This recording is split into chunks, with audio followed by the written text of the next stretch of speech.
Hey everybody, I'm here with my good friend, the Economic Ninja, and we were Where? just talking about friends and how important they are and how few you actually have as you get older. Yeah, so true. My dad used to say that by the end of your life, you can count your true friends on one hand. And I gotta be honest with you, that's five true friends is quite a lot. I've been through many cycles of friends, and now I'm going through a whole nother cycle as I step into my destiny. And that is what I have been speaking over myself for years, where a lot of my friends don't believe I can pull it off because they honestly don't believe in themselves. That is, man, you said a lot. A lot of my so-called friends see their self as they see others. And that's where a lot of that, they don't trust or they don't do certain things. Just know everybody's got their own battles. Everybody's got something going on, and that affects your friends just like it does you. And it affects them, and you're hanging around them, it affects you. Now, I don't like Dan Pena because of his filthy mouth. And I mean, don't get me wrong. You know me, Chris. I don't have the best vocabulary myself, but to sit there and the way he curses in public, I just can't stand. But he does say something that's very important. He says, show me your friends and I'll show you your future. And a lot of people do not understand how very serious that is. And a lot of us are honestly keeping friendships out of, neglect in a weird way, but also out of fear and insecurity. And we shouldn't be because they're holding us back from our true destiny. And I'm a living proof of that right now. I woke up a few years ago and I was going to see people that I didn't like, to do things I didn't want to do. And it was like, why am I doing this? It's Yeah. because it was just par for the course. Is that why I'm doing it? And I really thought through that, and I stopped doing a lot of those things and started doing more productive things. Yeah. And things got a lot better. And yeah, I don't think Dan Pena came up with that saying, but Probably not. Probably not. well, he said a lot of stuff that, like, what did he say? 80% of the money on the earth is run by people under 30. That was something really, it was Run. Yeah. managed. Not owned, but run. Yes. Run, Because yeah, of the yeah, managed by educational people system. under 30. So Yeah. that's, I mean, he said some cool things. That's a little off topic. But Yeah. back on friends, what I guess that's the coolest part about our channels is I've been able to make some really, really cool friends. And I Yes. don't know them as personally as I do you, and Yeah. but given the chance, I think we would be really, really good friends. And that's the best part of my YouTube channel to me is the community that we're building. I know it is for you too. It is. I mean, you and I became friends because you met me at an event, and we literally have probably spoken every day except for maybe 4 days in the last year. And that is cool. I know you didn't expect that when you met me, but I was expecting to meet new people and make new friendships, and ones that would help encourage me to get me where I need to go and not pull me down because of their insecurities. And like what happened in San Antonio with you and me and Jack.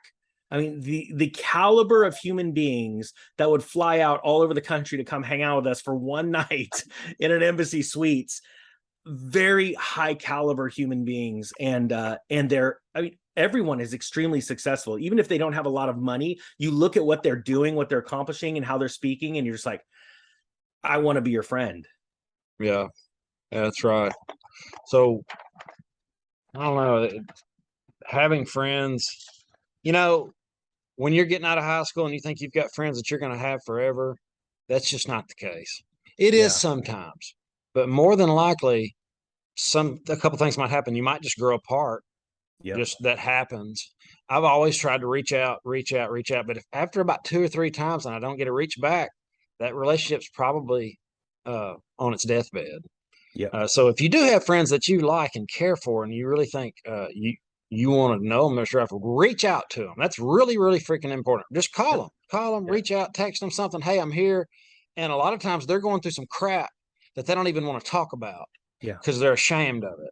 And then y'all can have that talk and be best friends again or whatever. And if you reach out to them and they don't return your energy, right? Your attempt at building or mending a friendship or relationship, then you cut them loose.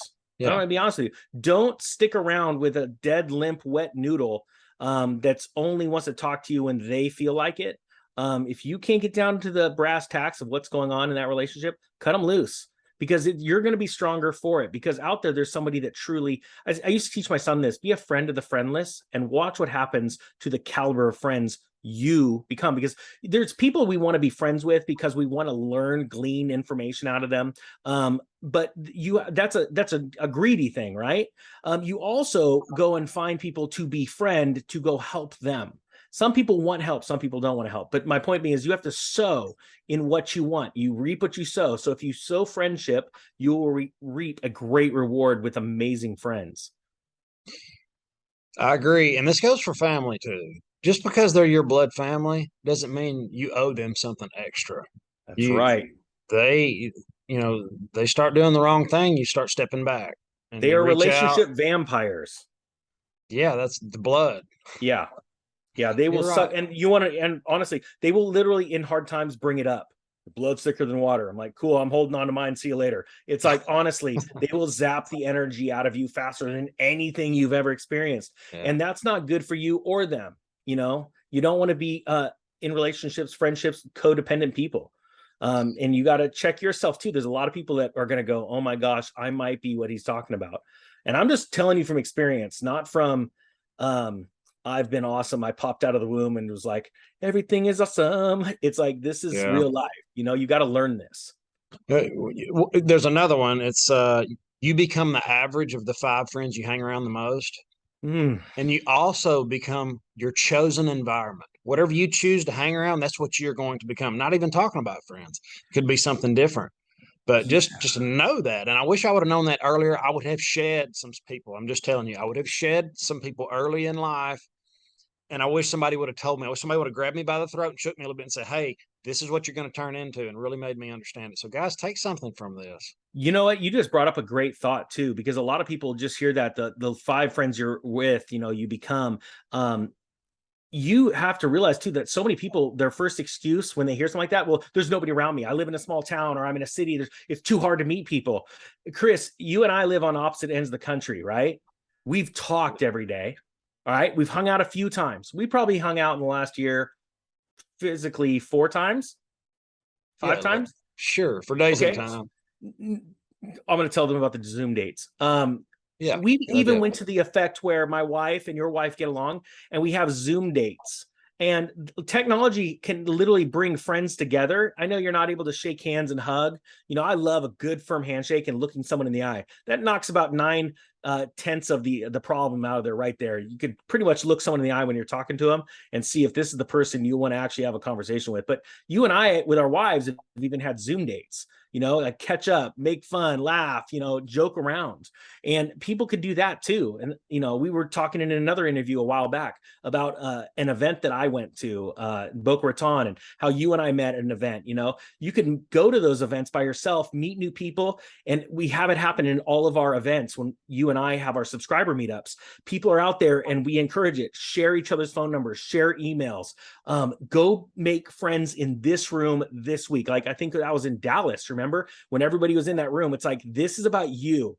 It's not about, it's cool to come see us speak. It's not much there when I speak, but it's about everybody. We expect you to go to lunch today with someone you don't know. Find a stranger and go to lunch. And so many people kept coming back and telling us not only how amazing that was, but when you and I showed up, 6 months, 8 months later, a lot of those people were still hanging out and talking.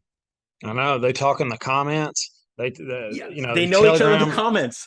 And look, this video is probably about to get too long. I should probably end it here, but I want to kind of push this home. We're entering the metaverse, whether you like it or not. Mm-hmm. We're getting in this social, like these Zoom dates. That's a little weird. And I'm sure there was a time I'd be like, I'm not doing that. I don't do Facebook. And I didn't. And I still don't really do Facebook that much. Because the main problem on Facebook is people only put their best on there. They show you what they want you to see.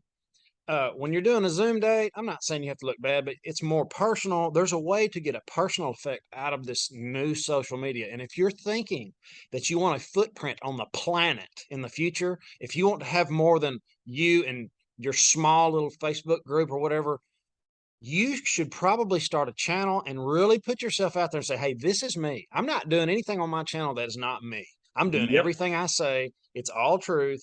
No, I'm not leaning on a Ferrari or doing, things like that. But if you want to make a impact on the planet, start something now on YouTube or TikTok or something to show people what you're about, and people will start reaching for you, and you can start having these relationships like we have. And honestly, and I want to be genuine, just like you, Chris. And look, I've got a Ferrari, guys. I mean, out here, but it's way on the distance, so it's like, oh, it's way back far. That's why it looks small. But yeah, no, honestly, I want to be me too. That's why I just like this. Like I had to bring I had to show off a little bit. Sorry, man. I had to flex. That's cool, dude. Well, brother, I appreciate and value your relationship and all the relationships that we've made on the channel. It's been awesome. Absolutely. I couldn't agree more, man. Thank you. Have an awesome day, guys. See ya. Later.